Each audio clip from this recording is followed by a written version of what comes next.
नमस्कार मित्रों, कुसुम dot net में आपका स्वागत है। ये है ASP dot net core tutorial और आप देख रहे हैं part 5 data context connection string and startup in ASP dot net core. तो लास्ट पार्ट में हमने देखा था कि मॉडल डिजाइनिंग कैसे करना है, मॉडल्स के क्लास कैसे क्रिएट करने हैं। ठीक है, तो उसमें हमने 3 मॉडल क्रिएट किए थे। कोर्स क्लास के लिए मॉडल में 3 क्लास क्रिएट किए थे। एक तो कोर्स वाला class, student class and student course class. Okay, और हम एक और क्लास क्रिएट करेंगे जो डेटाबेस कनेक्शन और मॉडल और डेटाबेस के बीच कनेक्शन क्रिएट करेगा। तो उसके लिए हमने एक स्पेशली फोल्डर बनाया है डेटा, और इस डेटा फोल्डर के अंदर हम एक क्लास क्रिएट करेंगे। उसका नाम दे देंगे data context. Okay, data context. और इस डेटा कॉन्टेक्स्ट क्लास को हम इनहेरिट करेंगे db context class के जरिए। So write db context, but this db context class requires one NuGet package file, and I have downloaded all the files here. ये जो Microsoft dot entity framework core है, ये package हमें install करना होगा, तभी हम db context क्लास को यूज कर पाएंगे। तो मैंने ऑलरेडी इंस्टॉल करके रखा है Microsoft dot entity framework core. आप भी इसे नोजेट पैकेज के जरिए इंस्टॉल कर सकते हैं, जैसे कि right click, manage NuGet package, browse. यहाँ पे आप लिख दीजिए माइक्रोसॉफ्ट एंटिटी फ्रेमवर्क कोर, और आपको ये जो पैकेज मिलेगा, इस पैकेज को हमने जो एप्लीकेशन बनाई है, उस जब एप्लीकेशन क्रिएट की थी तब हमने डॉट नेट फ्रेमवर्क 3.1.0 का यूज किया था, राइट। तो ये जब पैकेज आप डाउनलोड करोगे तब आपको भी इसी पैकेज का सेम वर्जन डाउनलोड करना होगा, यानी कि 3.1.0। Okay, so you have to select 3.1.0 like this same. Okay, and already I have installed, so no need to install now, but you must have to match the version of the package here. Okay, चलिए, अब मैंने entity framework core, Microsoft entity framework core already download कर दिया है। Just उसे मुझे use करना है यूजिंग नेमस्पेस। सो यहाँ पे using Microsoft dot entity framework को।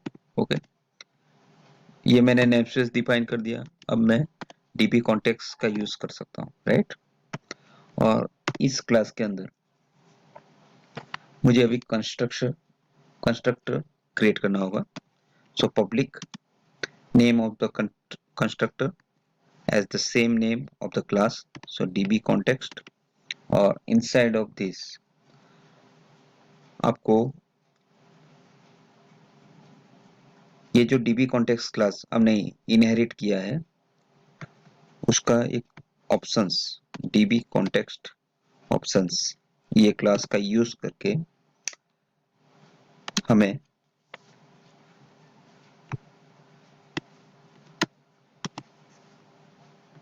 ये जो हमारा क्लास है, इसका यूज करके एक वेरिएबल रखना है ऑप्शंस। ओके, और इस क्लास को मुझे बेस क्लास से इनहेरिट करना है। बेस क्लास के अंदर मुझे ऑप्शंस वेरिएबल जो है वो पास करना है, राइट। तो ये हो गया डेटा कॉन्टेक्स्ट क्लास। ओके, और मुझे इस डेटा कॉन्टेक्स्ट क्लास के अंदर दोनों क्लास को कॉल करना है, एक तो स्टूडेंट और कोर्स को। So public db set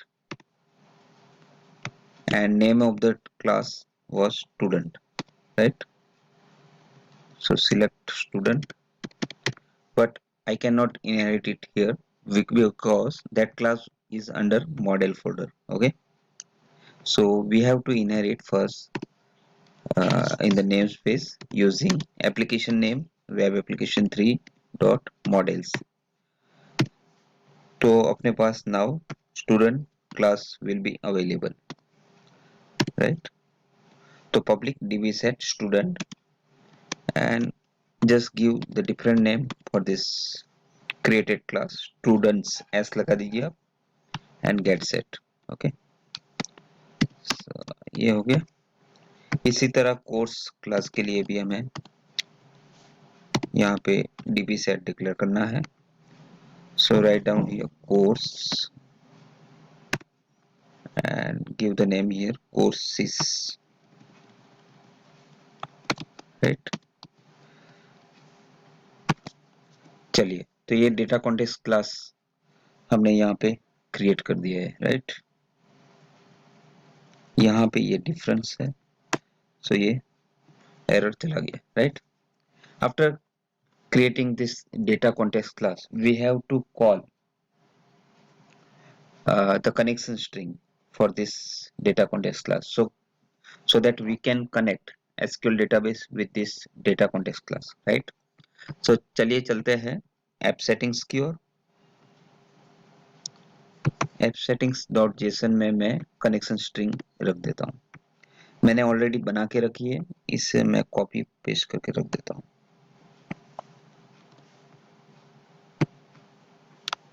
right? तो इसमें क्या है, एक तो कनेक्शन स्ट्रिंग्स में कनेक्शन स्ट्रिंग का नाम देना है. यहाँ पे डिफॉल्ट कनेक्शन की का नाम है. सर्वर का नेम डिफाइन करना है. मेरा सर्वर का नाम है डेस्कटॉप लाबेश. डेटाबेस जो मुझे क्रिएट करना है उसका नाम यहाँ पे स्पेसिफाई करना है. मुझे जीएसटी नाम का डेटाबेस क्रिएट करना है, तो मैंने जीएसटी दे दिया. Trusted connection equal to true, यानी कि सिक्योरिटी मैंने यहाँ प्रोवाइड कर दी. Multiple active result sets equal to true, यानी कि मुझे पूरा CRUD ऑपरेशंस करना है स्टूडेंट और कोर्स क्लास के ऊपर, तो सारे ऑप्शंस मुझे CRUD ऑपरेशंस के इसके जरिए मिल जाते हैं, राइट? तो ये जो default connection for database I have created here. Now the third one thing is we have to add service inside of the startup class, right? So let's go to the startup class, add here the service which we have created. Okay, so database connection service we have to add, and for that what we will do, services dot add db context, right? And db context, which class we have? Data context. So add data context. Data context class यहाँ पे नहीं आ रहा है क्योंकि मैंने model यहाँ पे data folder के अंदर क्रिएट किया है, राइट? सो मुझे यहाँ पे using web application 3 dot data pass करना होगा, तभी मैं इसे इनहेरिट कर पाऊंगा.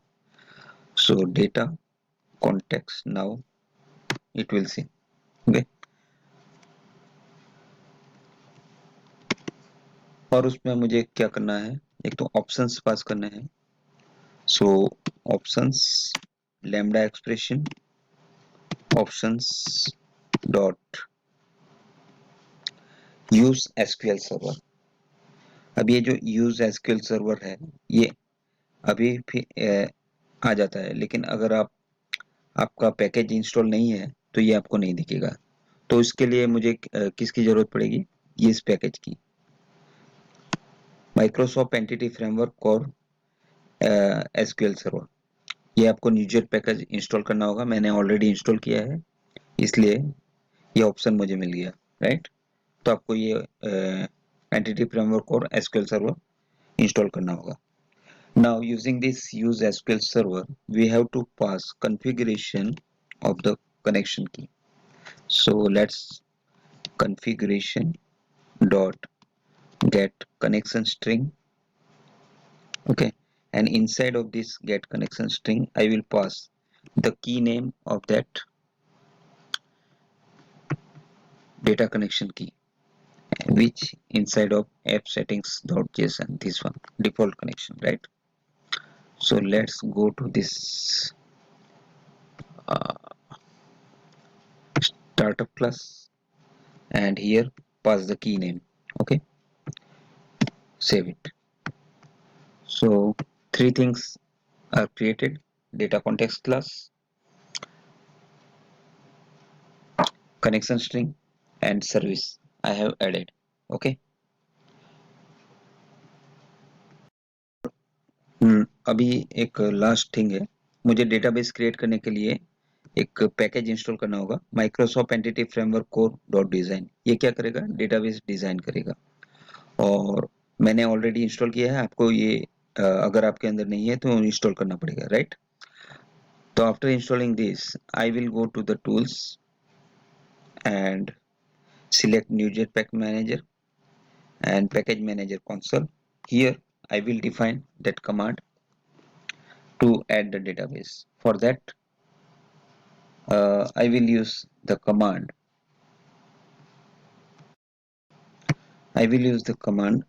.NET EF for entity framework migrations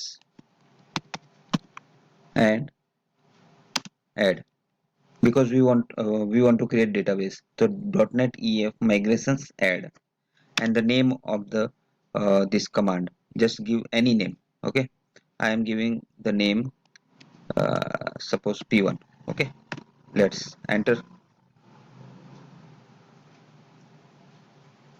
You can see here the build started for the database creation,